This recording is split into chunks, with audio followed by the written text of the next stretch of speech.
Big TV భక్తి సమాచారం WhatsApp ఛానల్లో జాయిన్ అవ్వండి. అన్ని విశేషాలు ఎప్పటికప్పుడు తెలుసుకోండి. మనకి భగవంతుని యొక్క ఆరాధనా విధానం కాలంలో ఎలా జరగాలి అన్న విషయాన్ని ఋషులు నిర్దేశించి ఉంచారు.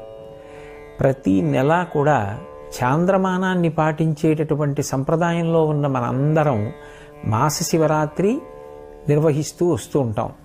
ఒక నెలలో చేసేటటువంటి శివరాత్రి మాస శివరాత్రి అయితే, ఒక సంవత్సరంలో చేసేటటువంటి శివరాత్రి మహాశివరాత్రి. ప్రతి నెల కూడా కృష్ణపక్షంలో అమావాస్య తిథికి ముందు వచ్చేటటువంటి చతుర్దశి రాత్రి అంటే అర్ధరాత్రి వరకు పరివ్యాప్తమైతే దాన్ని మాస శివరాత్రి అని పిలుస్తారు. అదే ఒక్క మాఘమాసం దగ్గరికి వచ్చేటప్పటికి మాఘమాసంలో వచ్చేటటువంటి అమావాస్య తిథికి ముందు ఉండేటటువంటి చతుర్దశి అర్ధరాత్రి పరివ్యాప్తమైతే దానిని మహాశివరాత్రి అని పిలుస్తారు. ఇవి రెండు రాత్రి సంబంధంగా ఉంటాయి. కారణమేమి అంటే, రాత్రి అన్న మాట చీకటికి సంకేతం, అందున అర్ధరాత్రి అన్న మాట కటిక చీకటికి సంకేతం. అందుకే మీరు కొంచెం జాగ్రత్తగా గమనిస్తే సనాతన ధర్మంలో ఉపాసన అంతా కూడా రాత్రి పేరుతోనే ఉంటుంది. దేవీ నవరాత్రులు, వసంత నవరాత్రులు, గణపతి నవరాత్రులు, మహాశివరాత్రి, లేకపోతే ఏది చెప్పండి రాత్రిపూట ఉపాసన అంటాం. కానీ నిజానికి రాత్రి చేసే ఉపాసన ఏముండదు, పగటిపూటే భగవంతుణ్ణి ఆరాధన చేస్తాం. మరి ఈ రాత్రి శబ్దం ఎందుకు చేరినట్టు అంటే, రాత్రి అన్న మాటకు అర్థం చీకటి. చీకటి అంటే ఏ వస్తువు ఏదో తెలియనటువంటి స్థితి, అస్పష్టంగా ఉంటుంది. దొంగ ఏదో తెలియదు, దొంగ ఏదో తెలియదు. ఏది సత్యమో తెలియనప్పుడు భయము ఉత్పన్నమవుతుంది. భయము మృత్యువునకు పర్యాయపదం. ఎక్కడ భయం ఉందో అక్కడ మృత్యు ఉంటుంది. భయాతీతమైనటువంటి స్థితికి ఎప్పుడు ఎదుగుతాడో అప్పుడే మృత్యువుని దాటిపోయాడు, అమృతత్వాన్ని పొందాడు అని గుర్తు. ఎప్పుడు భయం పోతుంది అంటే, రెండవ వస్తువు లేదు అని తెలుసుకుంటే భయం పోతుంది. నేను కాక ఇంకొకటి ఉందనుకోండి, అది నన్ను ఏమైనా చేస్తుందేమోనన్న భయం ఎప్పుడూ ఉంటుంది. ఇవాళ బాగుంది కానీ ఏమో రేపు ఏం చేస్తుందో అని. కానీ ఉన్నది నేను ఒక్కటే, అసలు రెండవది లేదు అన్ననాడు భయపడడానికి అవకాశం ఏముంది? అది ఆ జ్ఞానముగా ఎరుకలోనికి రావాలి, అనుభవంగా రావాలి. దాన్ని అద్వైతానుభూతి అంటారు. రాత్రి అన్న మాట ఉపాసనలో అర్థమేమి అంటే, అజ్ఞానం పోయి జ్ఞానం కలగడం. అందుకే సంవత్సరం మొత్తం మీద అర్ధరాత్రి వేళ భగవంతుని యొక్క స్వరూపములు ఆవిర్భవించేటటువంటి తిథులు ప్రధానంగా రెండు వస్తాయి. ఒకటి శ్రావణ మాసంలో బహుళపక్షంలో అష్టమి తిథి నాటి అర్ధరాత్రి వేళ కృష్ణ భగవానుడి యొక్క అవతార స్వీకారం. ఎందుకు ఆయన శ్రావణ మాసంలో బహుళపక్షంలో అష్టమి నాటి అర్ధరాత్రే పుట్టాలి అంటే, శ్రావణ మాసం దక్షిణాయనంలో వస్తుంది. దక్షిణాయనం దేవతలకందరికీ కూడా రాత్రి. అలాగే బహుళపక్షం పితృదేవతలకందరికీ రాత్రి. శ్రావణమాసం నల్లటి మబ్బులతో ఉంటుంది కాబట్టి ప్రకృతిపరంగా రాత్రి. అర్ధరాత్రి కాబట్టి అందరికీ రాత్రి, మనుష్య ప్రపంచానికి. ఇంతమందికి రాత్రి, ప్రత్యేకించి అర్ధరాత్రి. ఆ అజ్ఞానావస్థలో సమస్త లోకములు ఉన్నప్పుడు ప్రస్థానత్రయంలో ఒకటైనటువంటి భగవద్గీతని తాను జగద్గురువై అందించి జ్ఞానబోధ చెయ్యడానికి వెలుగుల ముద్దగా ఆయన జగద్గురువుగా అర్ధరాత్రి వేళ ఆవిర్భవించాడు. అక్కడ నుంచి మళ్ళీ ఖచ్చితంగా 6 నెలలు లెక్క పెట్టండి. శ్రావణమాసం బహుళపక్షంలో కృష్ణాష్టమి వస్తుంది. శ్రావణమాసం తర్వాత శ్రావణము, భాద్రపదము, ఆశ్వీజము, కార్తీకము, మార్గశీర్షము, పుష్యము, మాఘము, 6 నెలలు. మళ్ళీ 6 నెలలు వచ్చేటప్పటికి బహుళపక్షంలో అమావాస్య తిథికి ఉండేటటువంటి చతుర్దశి అర్ధరాత్రి వేళ లింగోద్భవం అవుతుంది, జ్యోతిర్లింగం పుడుతుంది. ఈ జ్యోతిర్లింగం పుట్టినటువంటి కాలాన్ని మహాశివరాత్రి అని పిలుస్తారు. జాగ్రత్తగా పరిశీలనం చేస్తే శ్రావణ మాసంలో వచ్చిన కృష్ణాష్టమి నాడు కరచరణాదులతో వచ్చాడు. 6 నెలల తర్వాత కరచరణాదులు లేవు, కానీ రూపం లేకుండా మాత్రం లేదు, లింగ రూపం ఉంది. అందుకే అరూప రూపి అంటారు. రూపం ఉందా? ఓ రూపం ఉంది. కాళ్ళు చేతులు ఉన్నాయా? లేవు. కాబట్టి అరూపరూపి లింగస్వరూపం.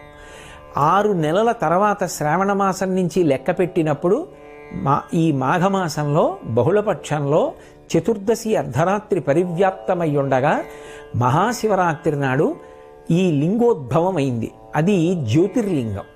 దాని గురించి వేదం అంది, ఆ పాతాళ నభస్థలాంత భువన బ్రహ్మాండమా విస్ఫురత్ జ్యోతిస్ఫాటిక లింగమౌళి విలసత్పూర్ణేందువంతామృతై అస్తోకాప్లుతమేకమీశమనిశం రుద్రాను వాకాన్ జపం ధ్యాయేత్ ఈప్సిత సిద్ధయే ధ్రువపదం విప్రోభిషించేచ్చివం అంది.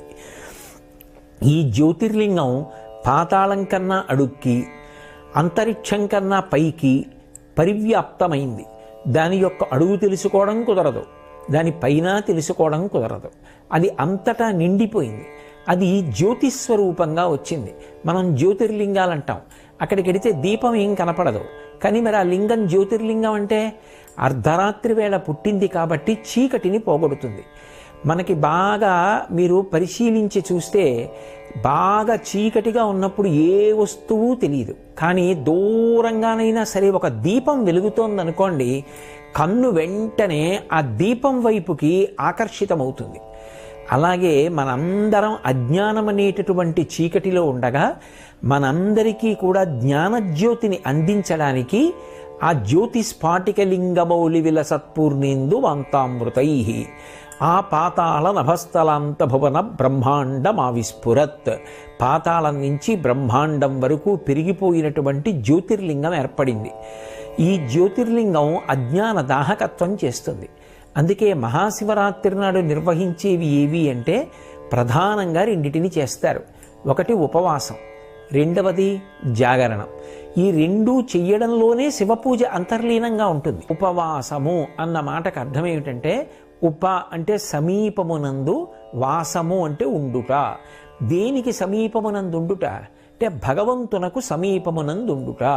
నేను ఇలా కూర్చున్నాను అనుకోండి, నాకంత దూరంలో కూర్చుంటే, ఒకరిక్కడ దగ్గరగా కూర్చుంటే, దూరంగా కూర్చున్న వాళ్ళకన్నా నాకు దగ్గరగా కూర్చున్న వాళ్ళు ఎక్కువ సమీపంలో ఉన్నారు. ఉపవాసము భగవంతుడికి దగ్గరగా జరుగుతారు. ఎలా జరుగుతారు అంటే 5 జ్ఞానేంద్రియములను మార్చి మార్చి భగవంతుడి యందు ప్రవర్తింపచేస్తారు. కన్నుందనుకోండి, ఏదో కొంతసేపు భగవంతుని యొక్క రకరకాల మూర్తుల్ని చూస్తాడు. ఏదో కాసేపు దక్షిణామూర్తి స్వరూపాన్ని చూసి కళ్ళు మూసుకుని ధ్యానం చేస్తాడు. కాసేపు ఊర్ధ్వతాండవమూర్తిని చూస్తాడు. కాసేపు మహానుభావుడు నటరాజస్వామిని చూస్తాడు. కాసేపు లింగస్వరూపాన్ని చూస్తాడు. కంటితో మార్చి మార్చి మార్చి మార్చి భగవంతుని యొక్క రూపములను చూసి సంతోషిస్తాడు. దీనికి ప్రమాణాన్ని అన్వయం చేసుకోవడానికి ఆ రోజు రాత్రంతా కూడా భజనలు చేసి, అభిషేకాలు చేసి, పూజలు చేసి, మార్చి మార్చి ఇంద్రియాల్ని, కర్మేంద్రియాల్ని భగవత్ కైంకర్యంలో ఉపయోగించి అసలు నిద్రరాని స్థితిలో నిలబడతాడు. బలవంతంగా నిద్రని నిగ్రహించడం కాదు.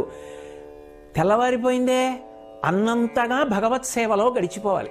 ఇప్పుడు అలా గడిచిపోయిందనుకోండి, దానిని జాగరణ అంటారు. అదే ఈశ్వరానుగ్రహానికి కారణమై జ్ఞానము ఏర్పడి నేను ఆత్మ అన్న అనుభవం అద్వైతానుభూతి యందు నిలబడడానికి కారణమవుతుంది. అప్పుడు అర్ధరాత్రి వేళ జ్యోతిర్లింగం ఆవిర్భవించింది అని అన్వయం. ఆ జ్యోతిర్లింగం వస్తే చీకట్లన్నీ కూడా పోయి. కాబట్టి జన్మానికొక్క శివరాత్రి అన్నారు. ఏ జన్మ అయినా సరే తరించడానికే కదా. అయినప్పుడు జన్మంలో ఏదో ఒక్క శివరాత్రి అయినా మహాశివరాత్రిని చేయకపోతే ఎలా తరిస్తావు? అసలు మహాశివరాత్రి నాడు ఉపవాసం చెయ్యండి, మహాశివరాత్రి నాడు జాగరణ చెయ్యండి. ఈ 2 మాటలకే అర్థం అది. ఇప్పుడు ఈ 2 చేసేటప్పుడు ఎవరికి ఎంత శక్తి ఉన్నదో అంత శక్తితోనే భక్తి ముడిపడుతుంది. మహాశివరాత్రి పరమ పుణ్యప్రదమైన కాలం. ఒక్కొక్క కాలమునందు ఒక్కొక్క రకంగా ఈశ్వరానుగ్రహం వెదజల్లబడుతుంటుంది. మహాశివరాత్రి నాడు చేసేటటువంటి ఉపాసన కొన్ని కోట్ల జన్మలకి సరిపడగలిగినంత అనుగ్రహాన్ని ఈశ్వరుడు వెదజల్లేటటువంటి కాలం. ఏదో రైతు వర్షం పడేటటువంటి కాలమునందు విత్తనం వేసినట్టుగా ఉపాసనకి కూడా దేశకాలములు కలిసి రావాలి. ఉపాసనలో మహాశివరాత్రి కాలము పరిపూర్ణమైనటువంటి శివానుగ్రహాన్ని పొంది ఉండేటటువంటి కాలం. ఏమి మధ్యాహ్నం 3 గంటలకు ఎందుకు పూజ చేయరు? తెల్లవారుజామున బ్రాహ్మీ ముహూర్తంలో ఎందుకు పూజ చేస్తాం? బ్రాహ్మీ ముహూర్త సమయంలో అమ్మవారి యొక్క అనుగ్రహ తరంగములు వాతావరణం అంతా నిండి ఉంటాయి. ఆ సమయంలో ధ్యానం చేసినా పూజ చేసినా మనసు సాత్వికంగా నిలబడుతుంది. అందుకని తెల్లవారుజాము కాలం పూజకి నిర్దేశింపబడింది. అలాగే మహాశివరాత్రి ఒక సంవత్సరాన్నంతటినీ కూడా ఒక రోజుగా ప్రమాణంలో తీసుకుంటే అత్యంత పరిపుష్టమైన దైవానుగ్రహాన్ని వెదజల్లేటటువంటి కాలం. అంత గొప్ప కాలం కాబట్టి ఆ కాలాన్ని దుర్వినియోగం చేసుకోకుండా ఎవరు శివానుగ్రహం పొందడానికి ప్రయత్నిస్తారో వాళ్ళందరూ కూడా ఈశ్వర కృపకు పాత్రులవుతారు. ఎవరెవరి శక్తిని అనుసరించి ఏం చేస్తారో దాన్ని ఈశ్వరుడు పూర్ణత్వాన్నిచ్చి అనుగ్రహించేటటువంటి కాలం. లోపల ఉండవలసినది ఆ భక్తి. ఆయన ఈ లోకాన్ని నడుపుతున్నాడు. రాత్రింబవళ్ళ ఆయన వల్ల ఏర్పడుతున్నాయి. ఈ భూమి ఆయన వల్ల తిరుగుతోంది. ఋతుచక్రం ఆయన వల్ల తిరుగుతోంది. ఇన్ని ప్రాణులు ఆయన అనుగ్రహంతో పుడుతున్నాయి. ఇన్ని ప్రాణుల్ని మళ్ళీ ఆయనే భూమిలో కలుపుతున్నాడు. ఇన్ని పంటలు ఆయన వల్ల పండుతున్నాయి. ఇన్ని నీళ్లు ఆయన వల్ల వస్తున్నాయి. అది తెలిసి బ్రతకడం భక్తి. ఆ భక్తికి విత్తనం వేసి అది అంకురంగా పైకి రావడానికి యోగ్యమైనటువంటి కాలం మహాశివరాత్రి కాలం. అందుకే దాన్ని దుర్వినియోగం చేసుకోకూడదు. జన్మానికి ఒక్క శివరాత్రి అన్న మాటలో హెచ్చరిక ఏమిటంటే, రే ఇంత పరమపుణ్యప్రదమైన కాలాన్ని పాడు చేసుకోకు. 364 రోజులు నీ భార్య బిడ్డల కోసం పరిశ్రమించావు, శాస్త్రం తప్పనలేదు. కానీ నీ కుటుంబంలో ఇంకొకడు కూడా ఉన్నాడు, జీవుడు. వాడు నీలో ఉన్న జీవుడు. ఇవాళ నీ భార్యకి భర్తవి, నీ బిడ్డలకి తండ్రివి. కానీ ఈ జీవుడు ఈ శరీరాన్ని విడిచిపెడితే ఇంకొక శరీరంలో కెడతాడు. అప్పుడు కూడా భార్యాబిడ్డల్ని పోషించుకోవాలిగా. పోషించుకోవాలంటే ధనం కావాలిగా. ధనం పుణ్యం మీద ఆధారపడిందిగా. ఆ పుణ్యానికి పరిపుష్టమైన కాలము మహాశివరాత్రి. బాహ్యంలో శివానుగ్రహం చేత అందరూ సంతోషంగా ఉండాలన్నా, లోపల జ్ఞానము పండాలన్నా, మోక్షం పొందాలన్నా అన్నిటికీ యోగ్యమైన కాలం ఏది అంటే మహాశివరాత్రి. దాన్ని లౌకికానికి వాడకు. ఆ ఒక్కరోజు నీ కొరకు అని వాడుకో. ఆ పుణ్యం అనుషంగికంగా నిన్ను నీ వాళ్ళని కూడా కాపాడుతుంది. లోకమునకు శాంతినిస్తుంది. అందరూ సంతోషంగా ఉండడానికి జగత పితరవు వందే పార్వతీ పరమేశ్వరవు అంటాడు మహాకవి కాళిదాసు. జగత్తుకే తల్లిదండ్రులైనటువంటి పార్వతీ పరమేశ్వరులలో శంకరుడు లోకమునకు జ్ఞానం ఇవ్వడానికి జ్యోతిర్లింగంగా ఆవిర్భవించినటువంటి పరమోత్కృష్టమైన తిథి.